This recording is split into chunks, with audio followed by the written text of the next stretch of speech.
All right, well, good morning, everybody. My name is Bryan Clark, and I am going to do a webinar on diversity audits. This is for the Professional Development Committee for NILROC. Excuse my voice. I have really bad allergies currently. Before we get started, I do want to point out that NILROC is striving to provide equity opportunities and inclusive opportunities. And if you need captioning, that is available at the bottom of your screen. You can turn them on individually on your Google Meet screen. So without further ado, I will go ahead and get started. And Andy will be watching the chats for any questions that come in as we go. So feel free to interrupt me because I interrupt other people. All right, so for the agenda, I'm going to briefly talk about the history of diversity audits, how ICC got to here where we are, and our next steps. And then there will be hopefully a lengthy time for lively discussion. So, history of diversity audits. So before we can talk about the variety of diversity audits, we need to talk about what a diversity audit is. And basically, taking this quote from Karen Jensen, who we will talk about more in a little bit, it's the way of doing an inventory with diversity as the focus, right? So we often do inventories for weeding or other such purposes, but a diversity audit has a very singular goal in looking at the collection and seeing through a specific lens whether it meets requirements of how we should move forward. And one thing that's very important when defining a diversity audit is this last sentence is our goal is to provide a well-balanced collection that can both be a mirror, which reflects a reader's experience, and a window so readers can experience different experiences. That's a lot of the word experience in one quote, apparently. So the idea of mirrors and windows really helped define diversity audit and its purpose, because as a library, we need to not just educate our patrons, but we need to open their eyes to different viewpoints that they may never have experienced before. And so the diversity audit allows us to do that because we are making sure that our collection allows and creates these opportunities by providing access to materials that they might not see in other places. A shorter definition of diversity audit that I did not put here, also by Karen Jensen, is that it puts the science in library science. So, looking at diversity audits in the history wise, they've mainly started in public libraries, right? Because as the title of my talk says, diversity audits are for more than fiction, but they started primarily in fiction collections simply because they are much easier to handle. There aren't as many steps that you need to take, and the tools were quickly created to make this task possible. So Karen Jensen, who I've mentioned several times already, really pioneered, well, she didn't do it singularly. She was one of the pioneers, let's put it that way, of creating diversity audit tools for public libraries. And the way that she went about this is that she took basically how we normally um, do a weeding program, via spreadsheet, with different criteria for each item. And she added uh, columns for different particular areas. So, she focused on race, and then there was a column for each specific type of race. She focused on gender, and there was a column for all the different genders. She focused on sexuality, and there was a column for all the different sexualities. And what she did with her tool was you treat it just like you would a weeding program. You uh, take a list, an inventory list of what is in the collection that you're looking at, and you rate them against the various criteria. So, like normally when we're doing weeding, we would rate them against circulation stats and publication date.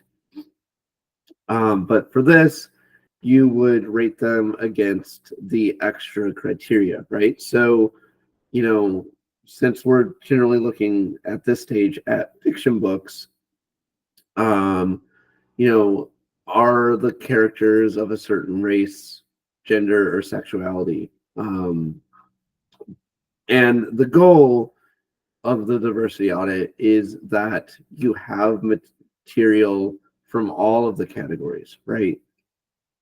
Hence why you're creating diversity. You don't want to focus primarily on a singular area, because again, then you're narrowing yourself down, even if it's a diverse area, because it goes against what your general population is. You still need to have a wide range of areas that you can look at. And so once, excuse me,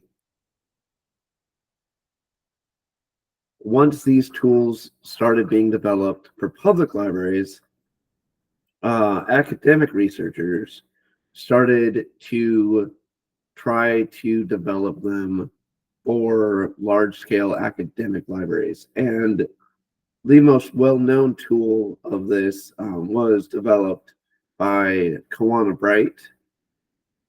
And this is the DEISAA tool, and that is diversity, equity, inclusion, um, selection. Hold on, give me 1 second. I'm looking up the acronym. Self-assessment audit, not selection. Diversity, equity, and inclusion self-assessment audit. And the link to this will be at the end of my presentation. But this audit adapted what had been put together by Karen Jensen and others. And really, it was the first tool to attempt to adapt it to all parts of a collection, right? Not just fiction, but nonfiction as well. And so that jump took a while to get to, simply because with fiction, it's very straightforward, because, you're looking at the characters of the story and the setting of the story, and it's all right there in front of you. But with nonfiction, you have to look at several different layers, right? You have to look at the author, and determine their relationship to the subject, to see whether or not that you're getting different voices, um, for and different perspectives for similar information.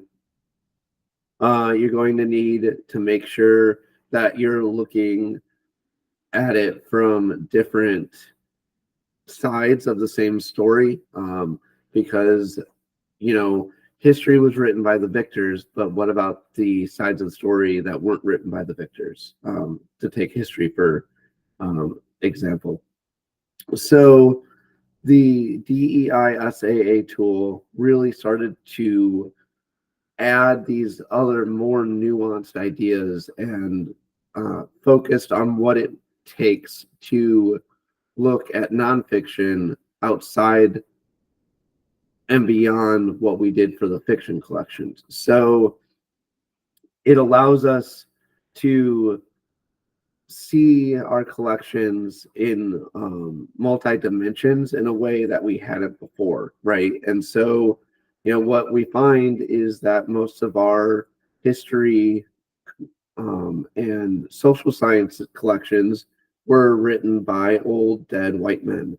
And we only had their views of historical events or their views of societal events. And it really takes away from the actual event and makes them one dimensional. And so by adding in these extra layers and by working on auditing to create these extra layers, we are allowing the collection to become a full picture so that our patrons can get a better understanding of what they're looking for. So then, in more recent years, and this has all happened in the last 5-7 years. This is not this is a fairly new idea that is really just getting off the ground. But in the last couple of years, um, individual academic libraries have really started tackling this full full force, combining the fiction audits with the nonfiction audits to get a full picture of their collection. And Augustana did this, I believe it was 2018, and they did a diversity audit of everything in their collection, print, electronic, digital. They went through and using these various attributes, they created a matrix that they then went through and judged what was missing, what they needed to add, what they needed to change, and so on. So that's kind of the history of how they developed. So how ICC got here. So basically, this really started after the pandemic. When we reopened our doors, people did not return in the numbers that we saw beforehand.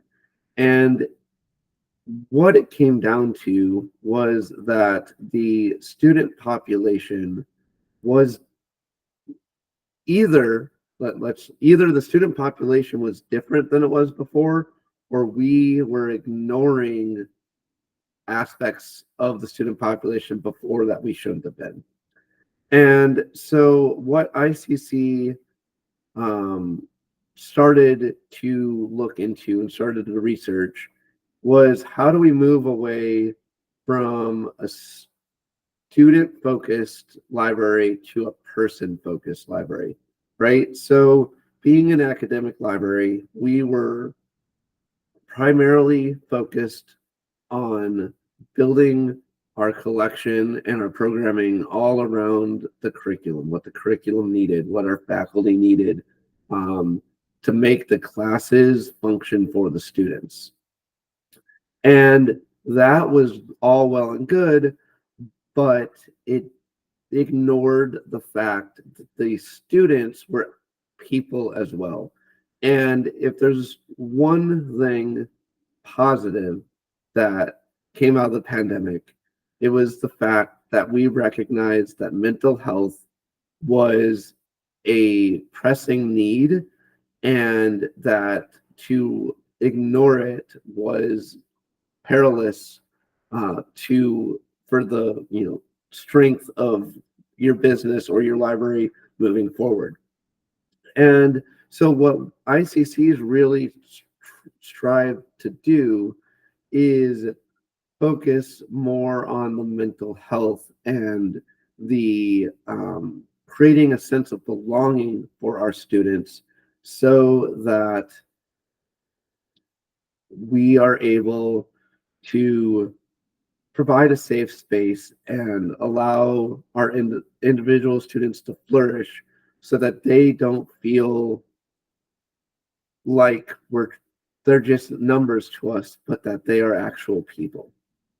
And so in doing that, we started looking at what our collection was missing. And, we noticed that we were collecting materials that all supported the same voice, all supported the same perspective. And, we had 18 books saying one specific thing over and over and over. And it didn't really get across the point that there were additional needs that we could provide to the students that they weren't getting elsewhere, right?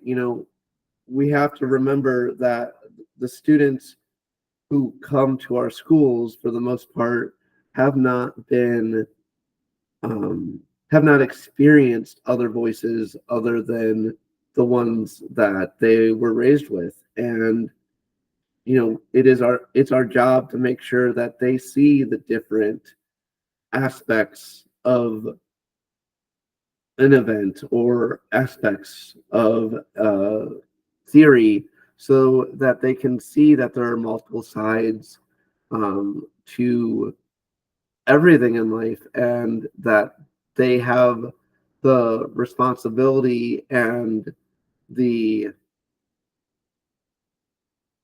chance to choose what side they want to follow.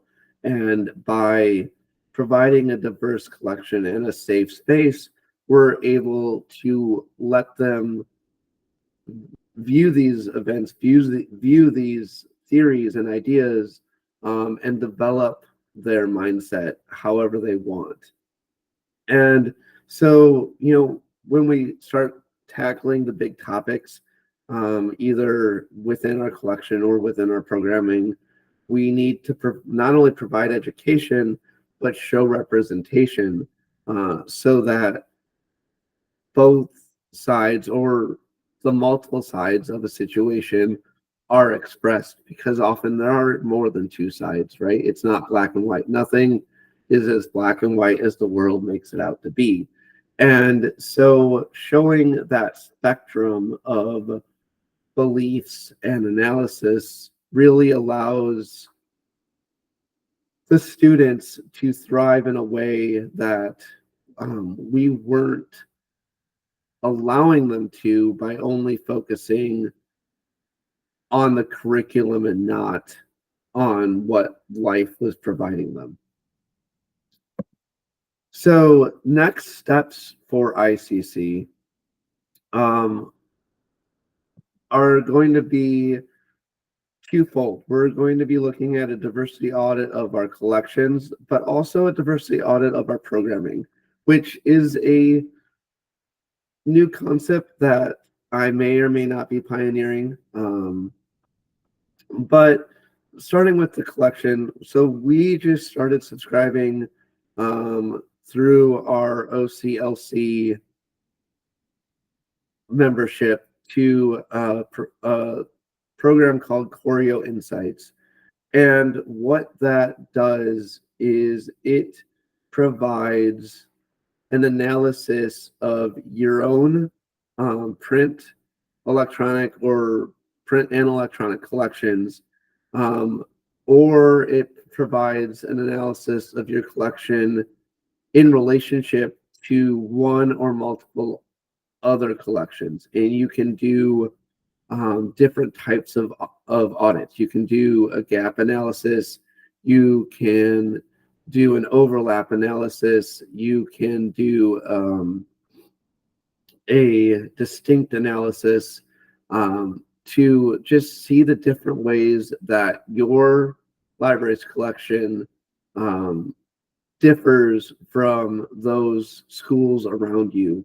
And they do that by looking at the OCLC holdings, which provides them access to what each library has um, and allows to compare between the schools. We're also going to be taking a look at our circulation statistics and see what books are going out, what subjects are going out, what topics are going out. Um, and of those topics that are circulating, are we providing diverse voices, or are the same mindsets and the same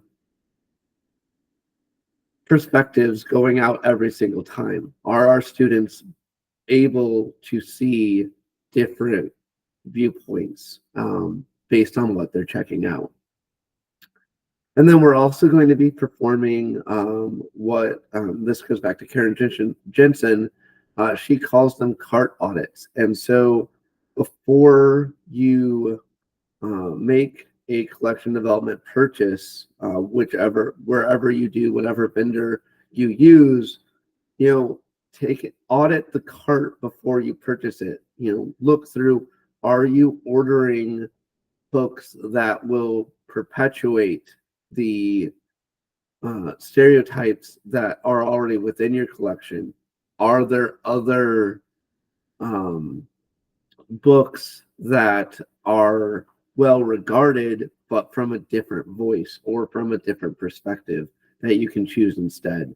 And so, not only do you need to audit the collection you have, but you need to audit the collection you're creating.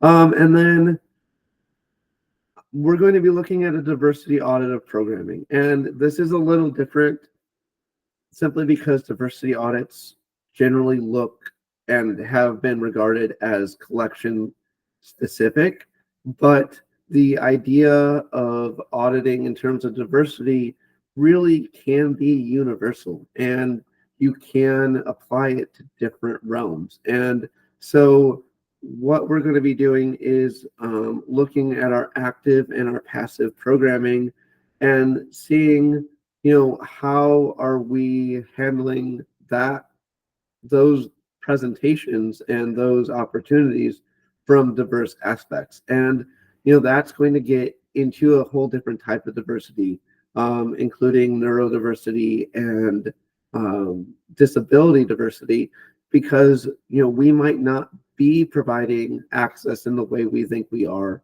when it comes to programming, and we might not be providing different ideas in our programming the way we think we are. And so we're going to tackle that by looking at surveys and creating surveys to go both with our passive programming that, we have coloring and puzzles and games and Sudoku, and really seeing what we're missing there, because we don't interact with those individuals on a regular basis, because that programming is just out in the open for them to take on whenever they need it. But we're also going to be looking at our active programming relating to our One Book, One College program at ICC, and relating to our instructional services, and just making sure that what we're offering provides the same diverse mindsets that we're trying to push within our collection.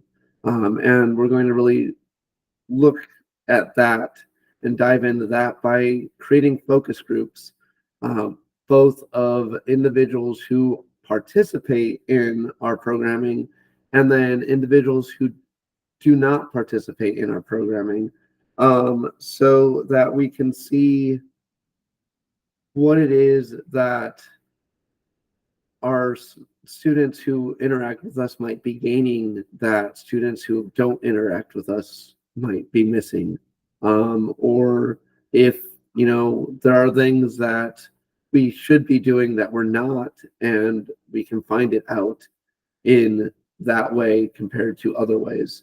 And then we will be doing one-on-one interviews with individuals, so that we can get more personal and take it outside of the focus group, so that we can get deeper into issues that we might not even know are there, that students might want to bring to us but might not be willing to do in a group setting or even with a library staff member, because we're going to be doing this by going through our institutional research board and making sure that we're still within the college, but it's people outside the library asking these questions. So there will be no bias. There will be no preconceived notions going into it, to really get an understanding of what the library means in a diverse and equitable lens. So that's kind of where I am and where I'm going. And now I would like to open it up to all of you so you don't have to listen to me. So I have 3 discussion questions, and we can discuss them in any order or all at once.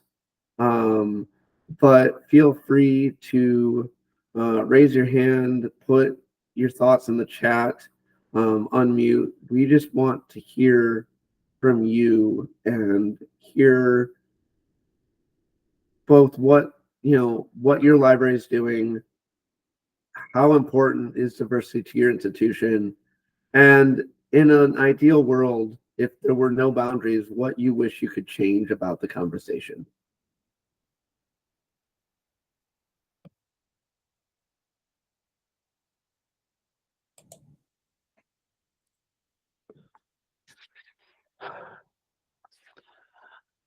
Hey everybody, this is Andy Kogel. I'm gonna go ahead and kind of jump in a little bit because those are kind of challenging questions, I have to admit. And what are we doing to focus on diversity? Now, I've only been at Lakeland for a year now, and Sarah does the vast majority of collection development, but I feel that she's doing an extremely good job with that. But at the same time, we haven't gone through a diversity audit. We haven't approached this. We haven't really grappled with it when it comes to our physical or electronic collections. We haven't hit it head on, so to speak. Honestly, I think in our programming is where we've been trying to link more with institutional partners. We have some newly formed, like, DEIB, committees and groups, and our student organizations like Pride and others as well, and trying to partner with them to develop the programming, and then taking that as kind of as a step towards, okay, we're partnering with this group, we need to maybe consider developing our collection in this area as well, getting some things that we can advertise, display, and put with that. So it's not super effective. It's not an audit, but that's one way we're trying to complement and build on a collection. And yes, your second question there, if diversity is extremely important to our institution. And the thing that I think is unfortunate to some degree is that's a term, diversity is a term now that's become extremely politically charged. And it's terrible because this is, what Bryan was expressing throughout the discussion. I kept thinking about the fact that this is exactly how we should be doing collection development. I think this is how we've been taught to do collection development, is to provide students with as broad a range of information and resources as possible, and to let them explore and learn. So somehow I think we need to recapture that, the honor and prestige that's deserving for that term. But I'm very fortunate, I feel, to be at an institution that is pushing itself for diverse perspectives and information. And I guess that actually answers your last question there too, is, what do I wish we could change about the conversation, is normalizing this conversation and making it mainstream, and make people, having people understand, bringing them to that moment of understanding that the best possible solution for any possible scenario is that you have as much information as possible when you're researching or making a decision or trying to struggle with a concept. You want to see things from all angles. But I guess that's my 3 cents for you right there. I'd love to hear what other people think.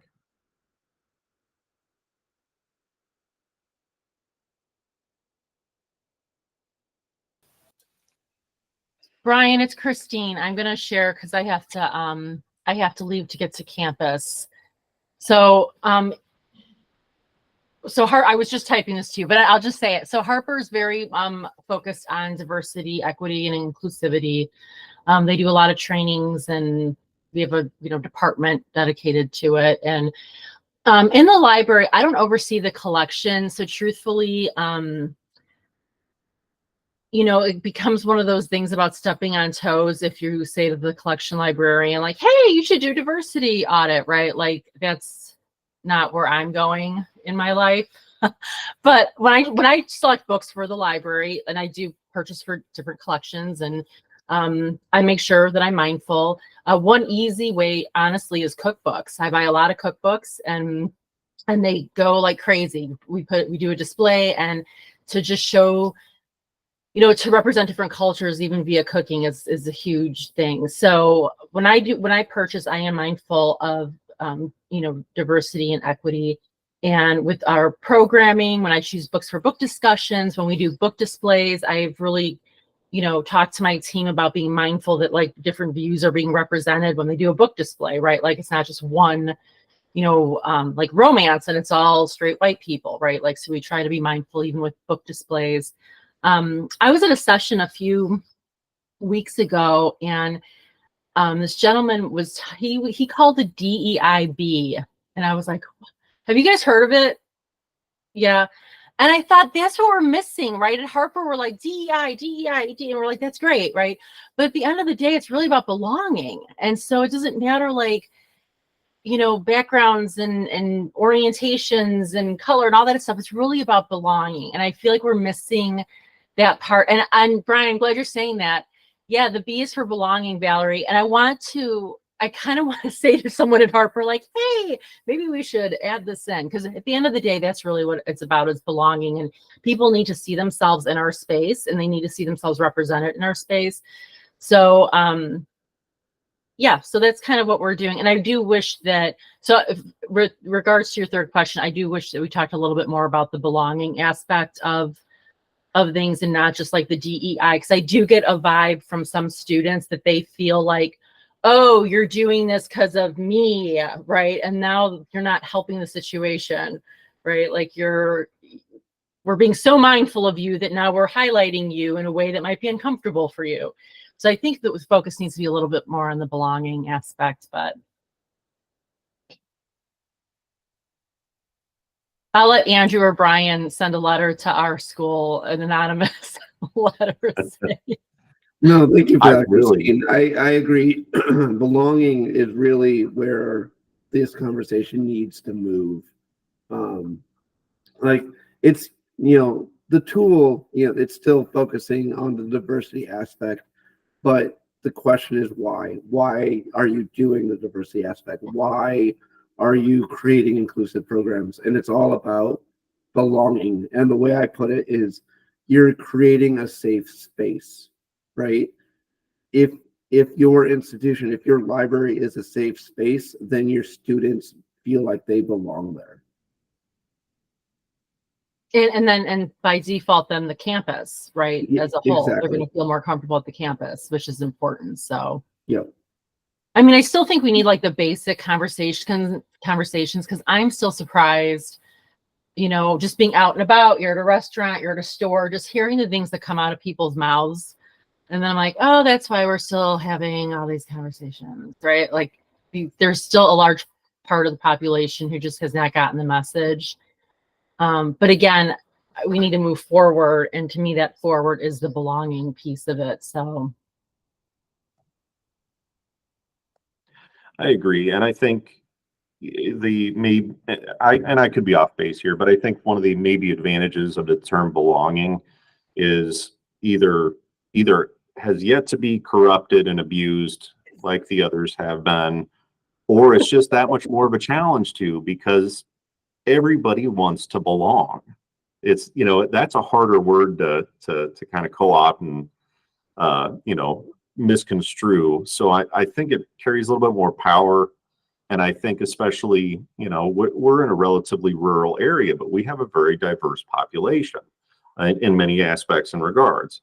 And everybody belongs. And that's the one component that I think it's kind of funny. I've had conversations with some people where they'd be the type of people who might typically roll their eyes at some things in, DEI and felt like, oh, this has been crammed down our throats, blah, blah, blah.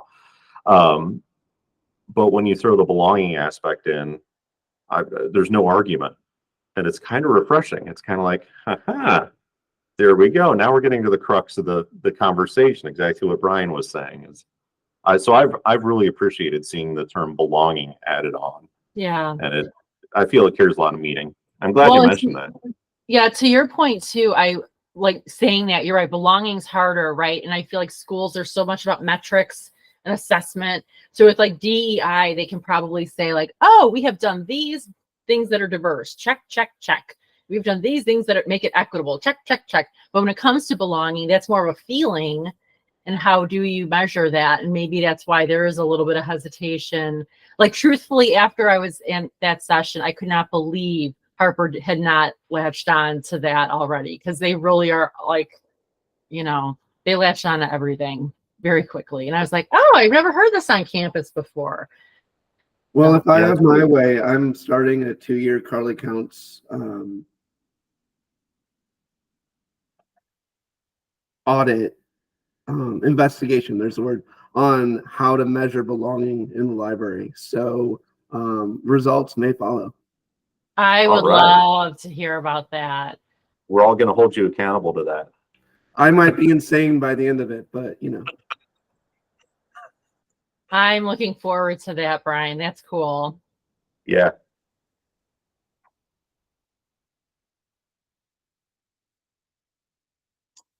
What is Tracy saying? Just reading Tracy's comment. Yeah. I actually, when I first started, which was, 12 years ago now, we had done a display for, I don't know if it was, Black History Month or Asian American Pacific Islander Month or whatever we did. And, I had students saying like, yay, that's awesome. And then I had students saying like, they didn't like it. They felt, and again, we're always mindful to include representation in all of our book displays, whether it's cookbooks or romance novels or to celebrate a month. And so I struggle with that because I thought, oh, I can totally see why you're like, here's your stuff, but we're not going to put it up. I don't know. I do think sometimes that we end up causing barriers. And you just reminded, both of these comments reminded me of an experience I had at a previous institution. And I was in charge of doing displays. And sometimes you just, you end up going through the motions.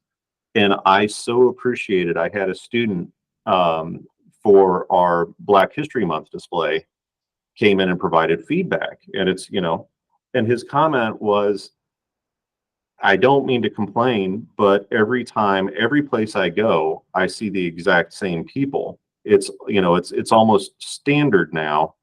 Is there anything we can do about that? And it was just one of those moments where you could hit me with a brick and it'd be like, yes, we can.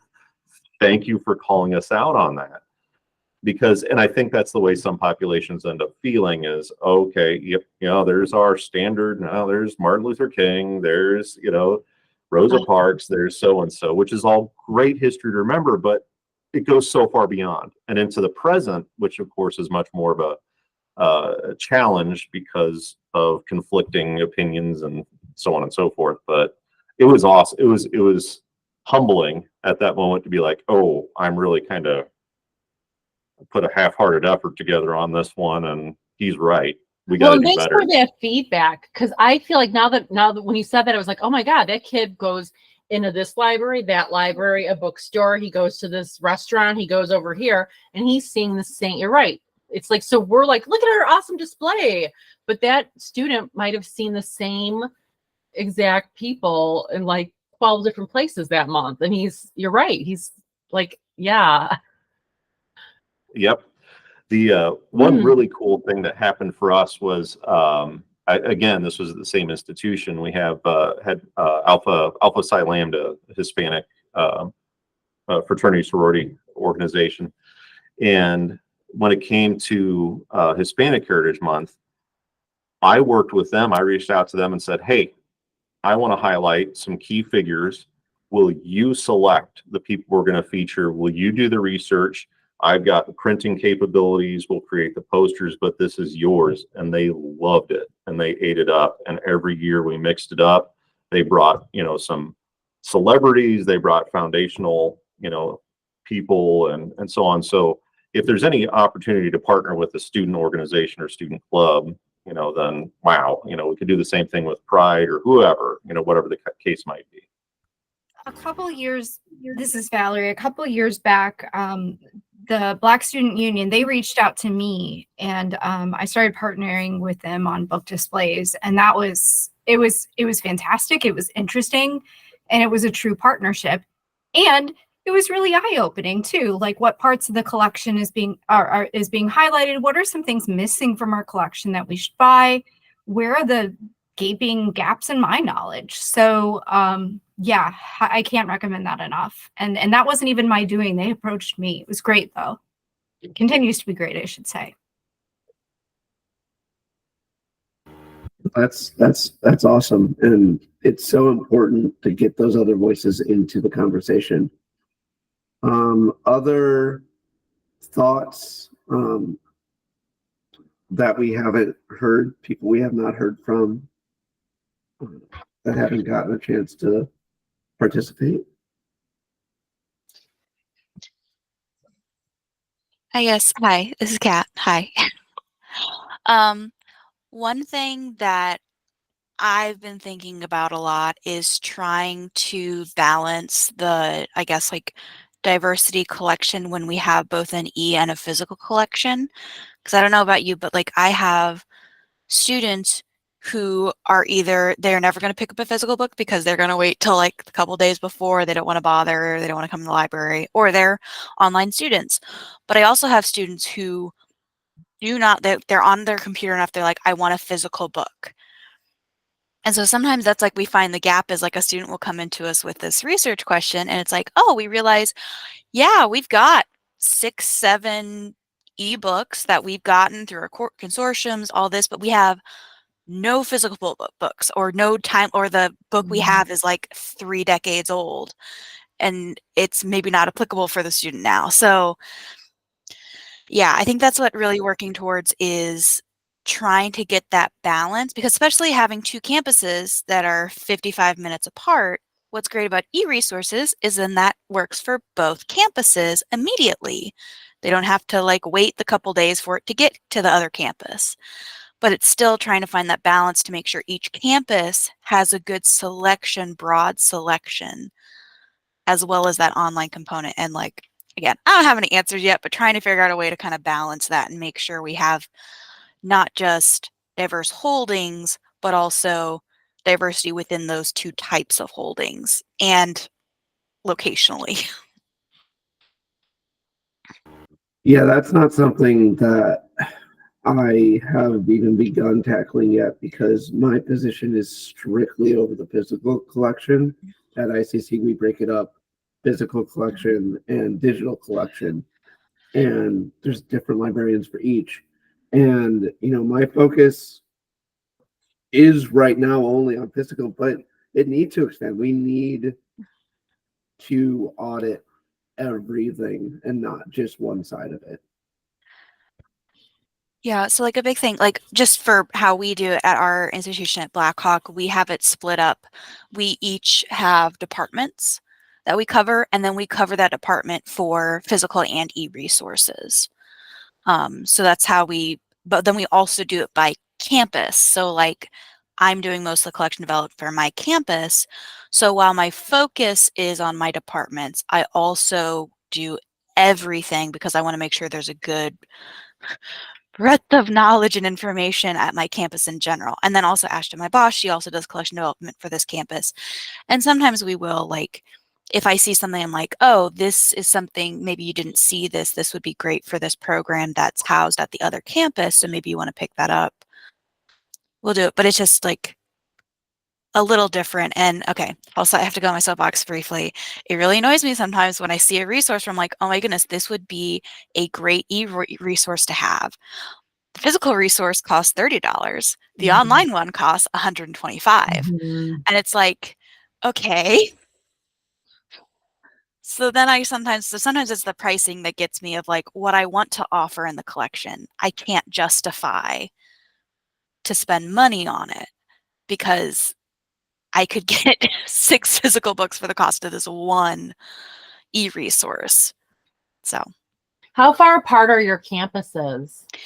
it's about 55 minutes apart. So 55 minutes depending on traffic. Ouch. And we have like intercampus mail. Yeah, if only money wasn't the issue, but we have intercampus like deliveries and stuff, but like they're only twice a week during the semester and only once a week out of semester.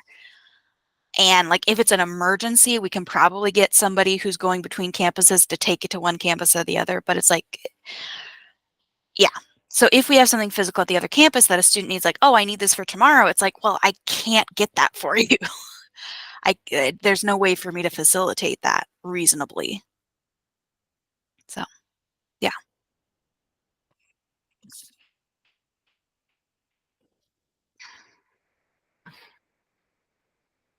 Yeah, if only money the issue, but also, I'm sorry, these companies like, I think about one copy, one users. I'm sorry, it's the exact same as a physical Yeah. book. One copy, one user. Why is it potentially like 5, 6 times the cost of the physical book? It just no sense, and it annoys me greatly.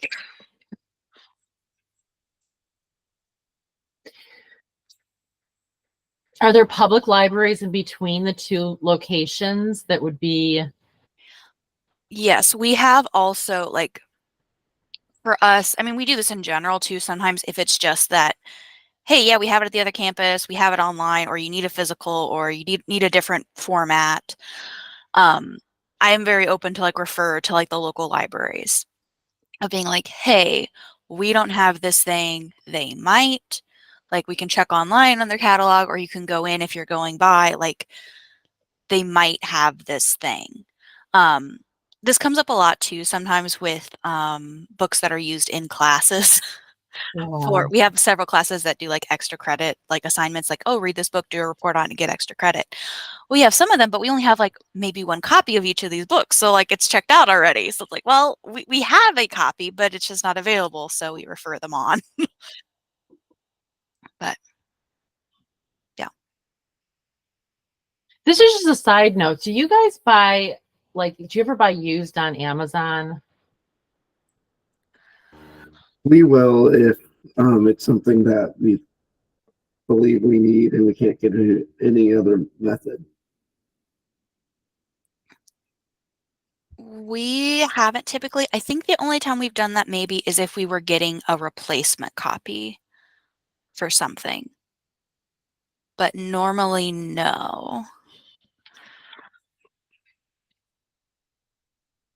Like I've done it for, I have a person in my book discussion group who has, I don't know what, it's not even really a visual impairment necessarily. She's got a disease going on with her eyes where she really needs a large font. which is so impossible to find sometimes.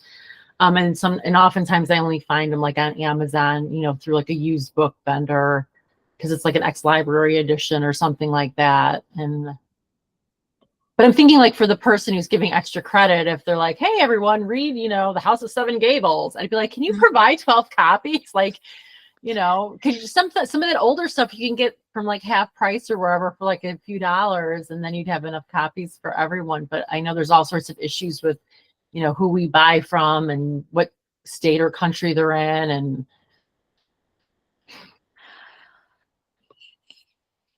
Yeah, usually when we've had, this is just for our institution, when we've had someone come in for like a class, like, hey, we're going to have like a lot of people reading this, or hey, we want to have like, we're going to have like, this is required text, but hey, could we get like multiple copies of an audiobook copy? So we have like, if somebody needs an audiobook that's available. So we've worked with them, like different instructors before to try to facilitate that. And again, some of it gets down to of like, oh, there's actually no audiobook available because sometimes there isn't through any of our vendors. So it's like, well, we can't provide that. Or sometimes again, it's cost of like, okay, technically we could, but to provide more than like one copy each is $100 or something. And it's like, okay, well, we can only do so much. We can't provide guarantee from our own funds for a class. Like, oh, you have 20 students. We can't make sure that there's 20 copies. We can get a few maybe if we know there's a need and there's demand. But again, it's that kind of like balancing reality of like, also sometimes being like, hey, if your department wants to fund it and host it here, we would do that, but we only have so much money and you're one class. yeah. So balancing those needs.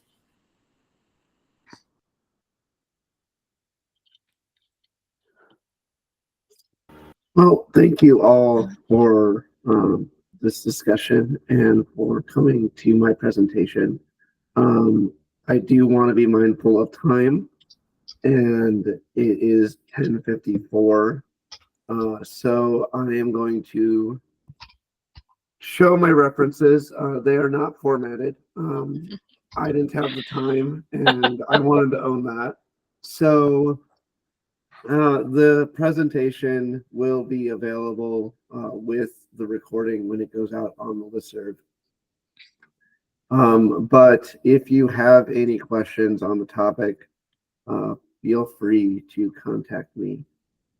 So thank you so much for coming, and I hope you all have a great day. And you can stay for 5 more minutes if you would like, or I can dismiss you. Thank you, Bryan. Yeah, thanks, And I'm going to Bryan. throw out, if you didn't see it, there's a link in the chat for our feedback form. We'd love to have you fill that out. Greatly appreciate it. Thank you so much, Bryan. Have a great day, everybody.